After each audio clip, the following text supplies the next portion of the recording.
For far loan sales, I made use of Unity's new multi-scene editing feature.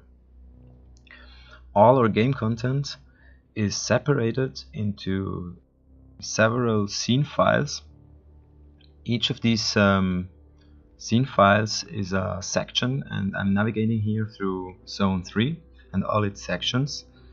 So one section is 1 kilometer long in Unity units, and to know where they start and end, I implemented like a visual helper.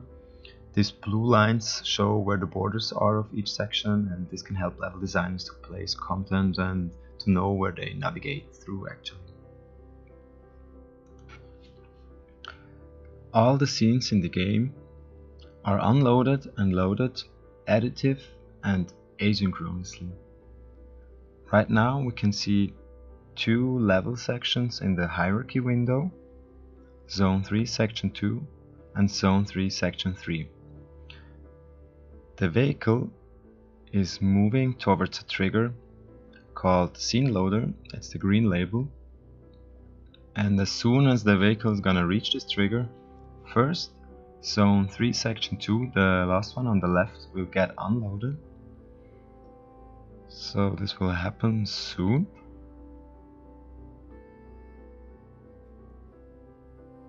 Here we go, it's unloaded, and as soon as we leave the trigger, the new section will be loaded. Here we go. This helps to keep the memory footprint low, and this can increase performance. And additionally, it helps level designers to structure their assets.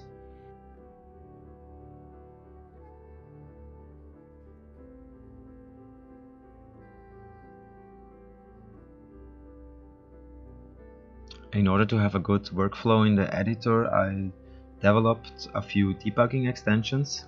One example is by pressing F3, the vehicle gets teleported to the current mouse position together with the character and the camera. This helps a lot to test specific parts in the game.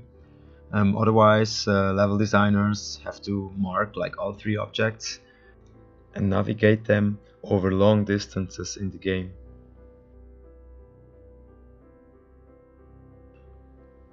Another feature is a visual changer.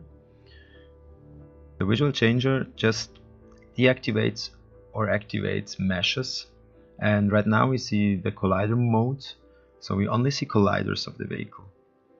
This is super helpful if you're debugging collision bugs and problems. There's another mode, like the mix mode, where we see colliders and meshes, and of course we can just like show the meshes alone. We can hide and show covers by pressing F9. This is helpful if we want to see what happened outside, or if we need to place something during edit mode to decorate anything.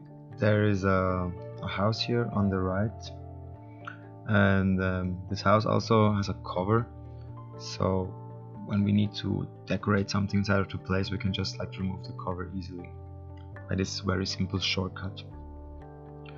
The visual changer works here as well, so we can also just see the complete object with colliders.